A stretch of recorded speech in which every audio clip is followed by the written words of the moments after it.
புவனேஸ்வரி தேவியினுடைய ஒருவரும் கருணையினாலும் அடியனுடைய சத்குருநாதர் சாந்தானந்த மகாசுவாமிகள் அவர்கள் 1956 ஆண்டு முதல் மகரிஷிகளால் வழிவகுத்து கொடுக்கப்பட்ட அனைத்து விதமான மூல மந்திரங்கள், மாலா மந்திரங்கள், ஸ்தோத்திர மந்திரங்கள், வேத மந்திரங்கள் அனைத்தையும் புதுக்கோட்டை ஸ்ரீ புவனேஸ்வரி பீடத்தை ஸ்தாபனம் செய்து தொடர்ந்து ஹோமங்களை வருஷாவருஷம் 10 நாட்கள், 27 நாட்கள், 108 நாட்கள், 48 நாட்கள் தொடர்ந்து 55-60 ஆண்டு காலங்கள் செய்து அதனுடைய ஒரு பேராற்றலை ஜெகன்மாதா புவனேஸ்வரி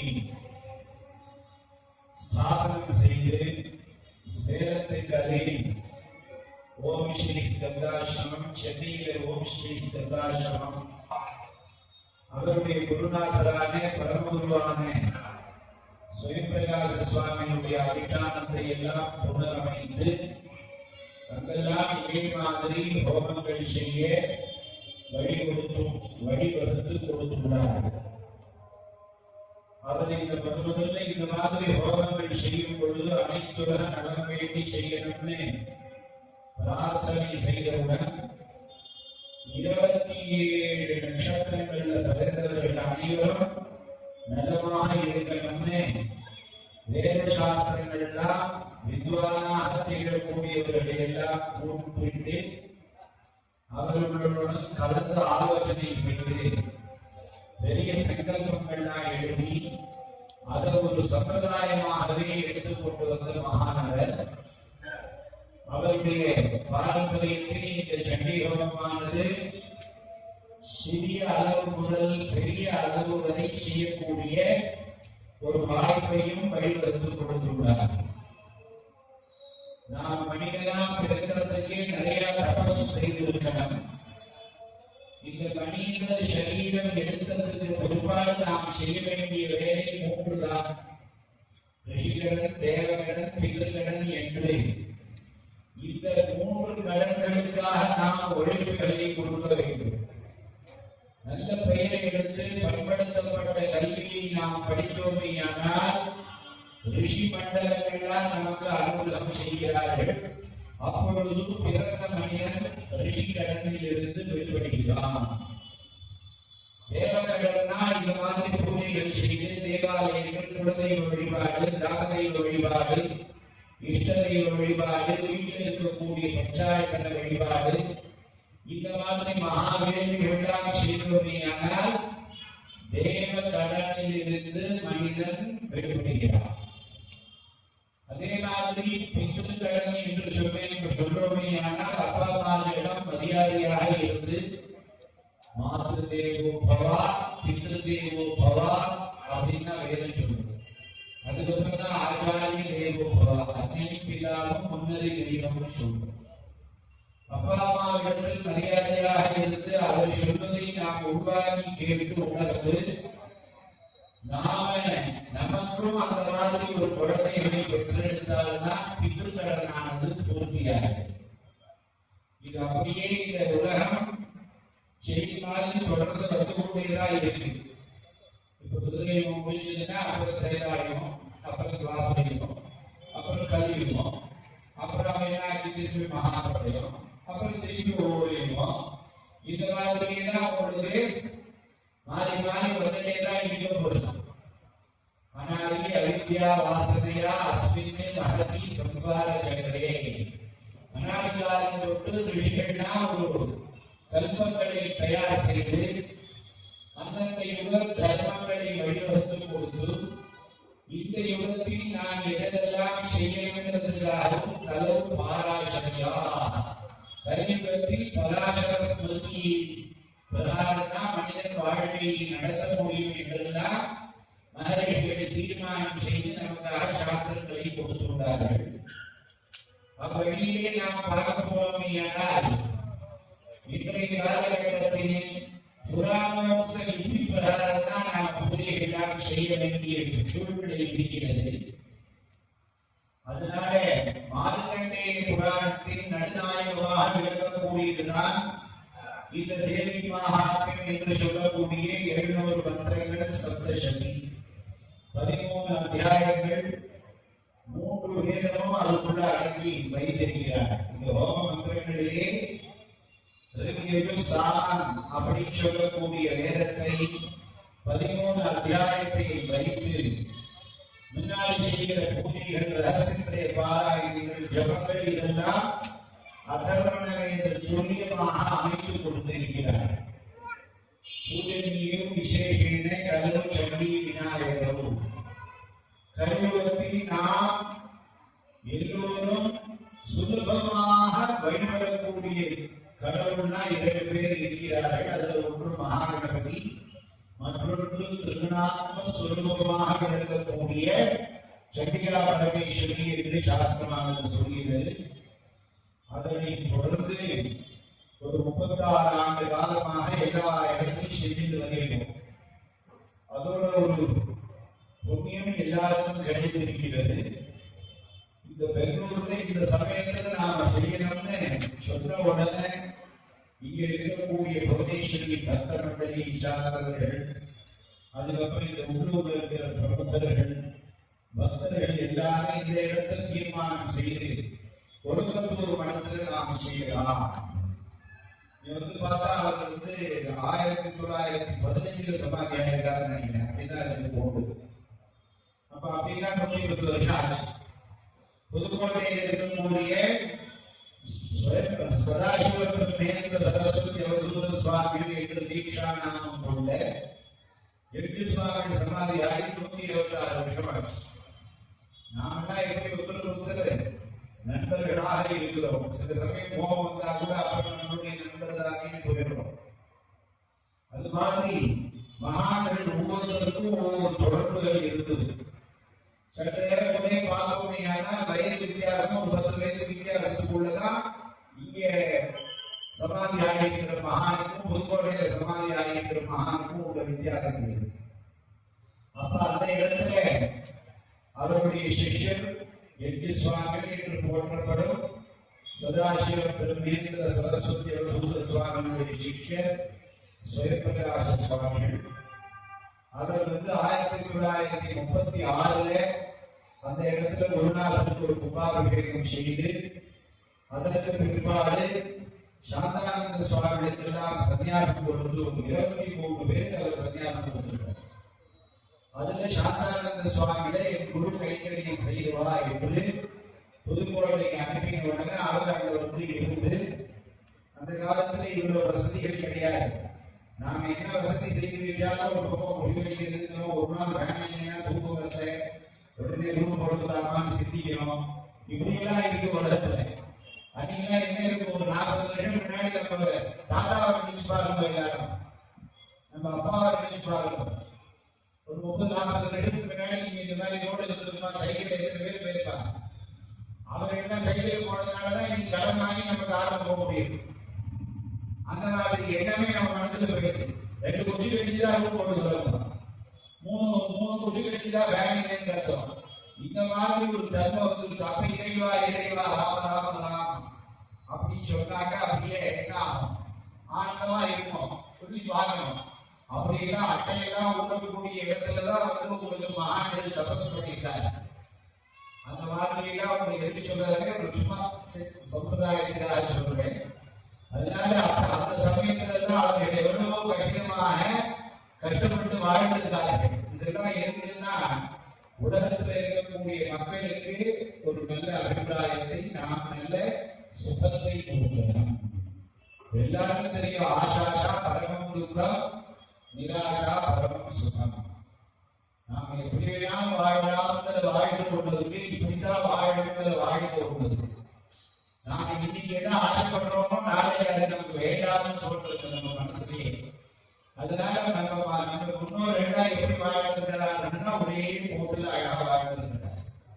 அப்படி வந்து உங்களுக்கு சனாதன தர்மத்துல ஆங்காங்கு மகளிர்கள் துல்லியமான பல மகான்கள் அவதாரம் செய்திருக்கிறார்கள். அப்படி புதுக்கோட்டையிலே சதாசிவ பிரம்மேந்திர சுவாமிகள், அதுக்கடுத்தது சுயப்பிரகாச சுவாமிகள்.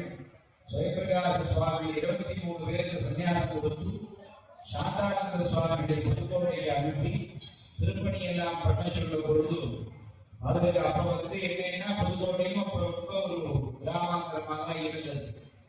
எல்லாரும் சௌக்கியமா இருக்கணும்னா என்ன பண்ணணும் அப்படின்னு நம்ம யோசனை பண்ணி பார்த்த பொழுது ஹம்பிங்கிறதுக்கு ஒரு பக்கத்துல தான் ஒரு தூரத்துல இருக்கு. ஹம்பிங்கிற கஷேத்திரத்துல விருப்பாட்சேஸ்வரர் வித்யாரண்ய சுவாமி மகா புவனேஸ்வரி ஸ்தாபனம் பண்ணிருக்காங்க.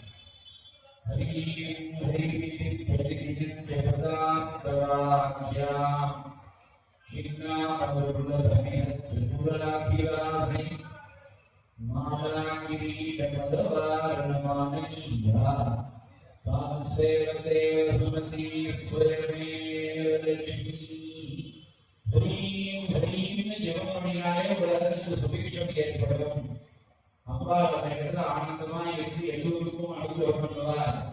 யாருக்கும் இடத்தில் அஷ்டலட்சுமி கொள்கிறதுன்னு அந்த மந்திரம். அதனால அந்த மந்திரத்தை பல கோடி முறை ஜபம் செய்து அதோடு ஒரு பலனாக புவனேஸ்வரி சித்திர பட்டத்தை வரைந்து ஒரு கோடி அர்ச்சனை செய்து அதற்கப்புறமா இந்த மாதிரி வேள்வி எல்லாம் செய்ய ஆரம்பிச்சு விளையாட்டுடைய காஞ்சி பரமாச்சாரியார் மகாபரிவா என்று போற்றக்கூடிய சந்திரசேகர சரஸ்வதி சுவாமிகள் அவர்களும் அடியேனுடைய குருநாத சாந்தானந்த சுவாமிகளும் இந்த இடத்துல புவனேஸ்வரியை ஸ்தாபனம் செய்யணும்னு 2 பேரும் முடிவு 1961 முடிவு செய்து 6/6/1962 புதுக்கோட்டைக்கு புவனேஸ்வரி. அங்கிலிருந்து பார்த்தபடியானால் காட்சி காமாட்சி, மதுரை மீனாட்சி, காசி விசாலாட்சி, சபைபுரம் மாரியம்மன், திருவாரூர் அகிலாண்டேஸ்வரி சொல்ற மாதிரி புதுக்கோட்டைனா புவனேஸ்வரிங்கிற ஒரு பேரு. இங்க நிறைய பக்தர்கள் இருக்கா. இங்கே சுவாமிகள் இவாளுக்கெல்லாம் விக்கிரகமே கொடுத்து அனுகிரகம் பண்ணி, அதனால சுவாமிகளுடைய ஆசீர்வாதத்தை அவர்களும் நிறைய ஒரு திருப்பணிகளை செய்து கொண்டு இருக்கிறார்கள். பக்தர்கள் சார்பா அந்த புவனேஸ்வரிக்கு 63 வருஷம் முடிஞ்சாச்சு. அந்த 60வது வருஷத்துக்கு நாம சட்டங்கள் பூர்த்திக்கு எப்படி ஒரு திட்டங்கள் போடுறோமோ அது மாதிரி திருவையாறு தர்மசம்பரத்தனி கஷேத்திரம் மாதிரி புதுக்கோட்டையை நாம் செய்ய வேண்டும் என்று சத்குரு ஓங்காரானந்த மகாசுவாமிகள் அவர்கள் அனுஷம் சங்கல்பம் செய்து எங்களை அழகாவதற்காக வச்சு என்னையும் பக்கத்தில் வச்சிருந்த விஷயங்களை பேசி நிறைய நூல்கள்லாம் பார்த்து அந்த இடத்துல சுமார் சற்றேறக்குறைய ஒரு 96 தூண்கள் வரா மாதிரி ஒரு அமைப்பு அமைச்சு பெரிய தூண் பார்த்தீங்கன்னா அதுலேயே 3 தூண் இருக்கிற மாதிரி பெருமாளமா இருக்கும். அப்படி கணக்கு பண்ணோம்னா 30 தூண் நம்ம கணக்கு வந்துடும்.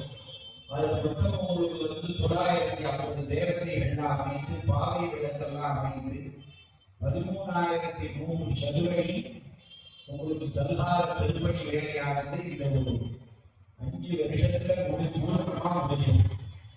2019 பாலாலயத்துக்காக ஒரு இடத்தை ஏற்பாடு பண்ணி புவனேஸ்வரிக்கு கும்பாபிஷேகம் பண்ணிட்டு அந்த வேலையை ஆரம்பிச்சு மெதுவா 2020 ஆரம்பிச்சு 19 கடைசியிலிருந்து ஆரம்பிச்சு ஒரு 5 ஆண்டு திட்டத்துல பிரம்மாண்டமான திருப்பணி நடந்திருக்கு. அதுல இன்னும் கொஞ்சம் வேலைகள் பாக்கி இருக்கு. 95% வேலை முடிஞ்சாச்சு. மேல தட்ப வெப்ப நிலையிலிருந்து பாதுகாக்கக்கூடிய வெதரி கோர்ஸ் பிளம்பிங் அபிஷேகத்தை சொல்லலாம் வெளியே போறதுக்கு உண்டான வழி. ஏன்னா நீ உடம்பு யாரும் பலங்களை பிரச்சாரத்துக்கு பண்ணாங்கன்னா தோளோட கொண்டு போறாங்க. புரிஞ்சுக்காமலே பழ ரசத்தை இது பண்றாங்கன்னா ஆரஞ்சு தோழா இருக்கு அபிஷேகம். அதனால இன்னைக்கு அதெல்லாம் நாங்க அதுக்கெல்லாம் திட்டம் போடுறாங்க. மிஷின் நாமே வாங்கி கொடுத்துடலான்னு இருக்கோம். அதனால உங்களுக்கு என்ன அப்படின்னா அந்த பலத்துக்கு இல்லாம இருக்கணும்னு பாத்தீங்கன்னா நாம சுகமா இருக்கணும்னு அவருக்கு ஒவ்வொரு விதமா தயார்படுத்துறாங்க. நாம எவ்வளவு தூரம் நம்ம சுகமா இருக்கணும்னு ஆசைப்பட்டு ஆகணும். அதுக்கு தகுந்த வஸ்துக்களை பகவான் எல்லாரையும் ஒரு அமைப்பா இருந்து இதனால ஒரு சின்னதாக வீட்டில் வச்சுக்கோ, இதுவும் ஃபேன் வச்சுக்கோ, ஃபோன் சார்ஜில் கரெக்ட் இல்லையா உடனே அதுக்கு ஒரு ஆட்சி வாங்கிக்கிறோம். அப்படி ஒன்னொன்னா ஆசையை பெருக்கிட்டே போகிற மாதிரி அவரும் நமக்கு ஒவ்வொரு விதமான ஒரு வஸ்துக்களை புதுசாக மக்கள் புத்தியில போய் விஞ்ஞானங்கிற ஒரு இதுல நம்மளே வளர்த்து விடுகிறார். அதனால என்னன்னா அந்த மாதிரி வேலை என்ன நடந்துட்டு இருக்கு. இப்ப 19ஆம் தேதி இன்னைக்கு தேதி 21 முந்தானேதி சாந்தானந்த சுவாமியுடைய ஜென்ம நட்சத்திரம். மணியாக புவனேஸ்வரி பாலாலயம் மணியாச்சு. காலத்தால 4 மணியிலிருந்து மத்தியானம் 3 மணி மட்டும் எல்லா பரிவார தேவதைகள் அத்தனையும் சேர்த்து புவனேஸ்வரியும் சேர்த்து பாலாலய பூஜையாக செய்து வைத்திருக்கோம். இப்ப எல்லாம் அத்தி மரத்துல வளைஞ்சு அந்த ஆத்துல எப்படி பஞ்சாயத்து பூஜை விக்கிரகங்களை வச்சு பண்றோமோ அதே மாதிரி நித்தியப்படியாக பூஜை ஹோமங்கள்லாம் நடக்க ஏற்பாடு பண்ணிட்டு இந்த இடத்துக்கு வந்தாச்சு. இப்ப வருகிற ஜூன் மாசம் 1, 2, 3, 4, 5 10 கால பூஜைகளுடன் 6 கால யாகசாலை வேள்விகளுடன் மகாபாரதம் நடக்கப்படுவது. புவனேஸ்வரிக்கு அஷ்டவர்தனம் சாத்தி ஸ்வர்ணவர்தனம் சாத்தப்படும்.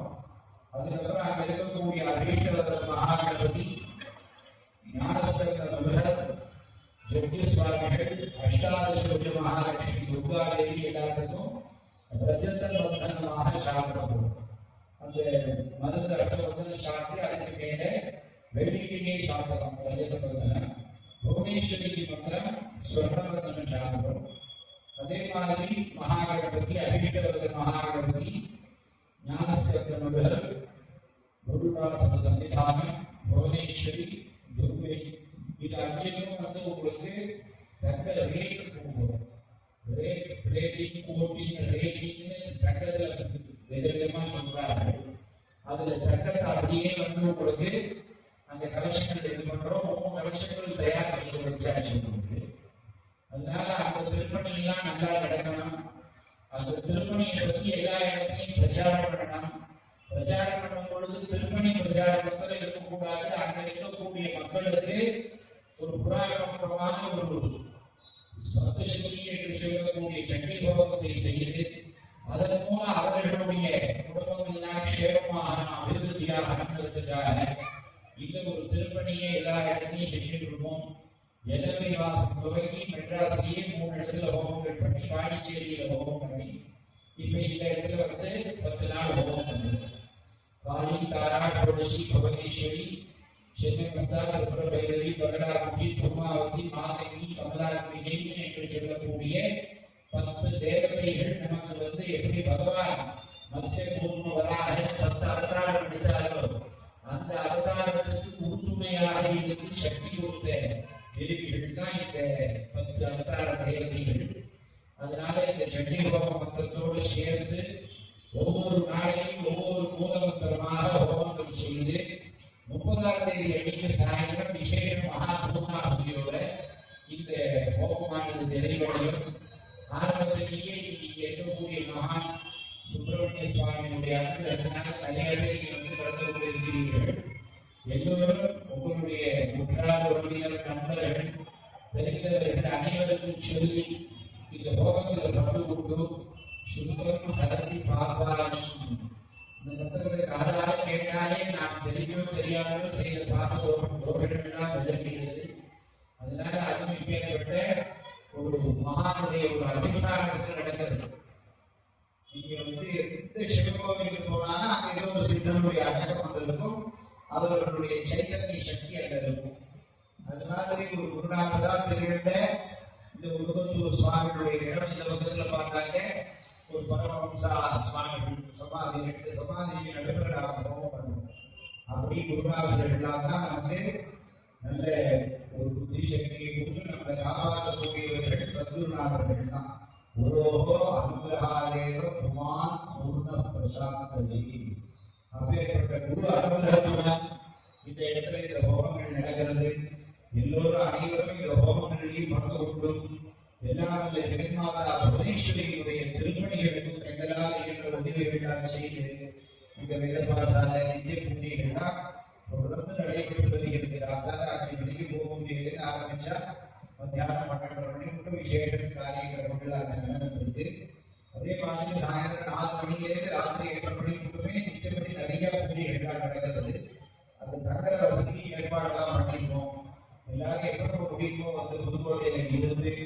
ஒரு நாள் பூஜையை பூரா கண்டுகளித்து கும்பாபிஷேகத்திலும் வந்து இருந்து அம்பாவுடைய அனுகிரகத்தையும் சத்குருநாதர்களுடைய அனுகிரகத்தையும் பெற்று வாழ்வாக வாழ வேண்டும் என்று தினமும் பிரார்த்தனை செய்து வாழ்த்தி மகிழ்வோமாக பூர்ணாபிஷேகம் முடிந்தவுடனே பிரசாதங்களை நடக்கும்.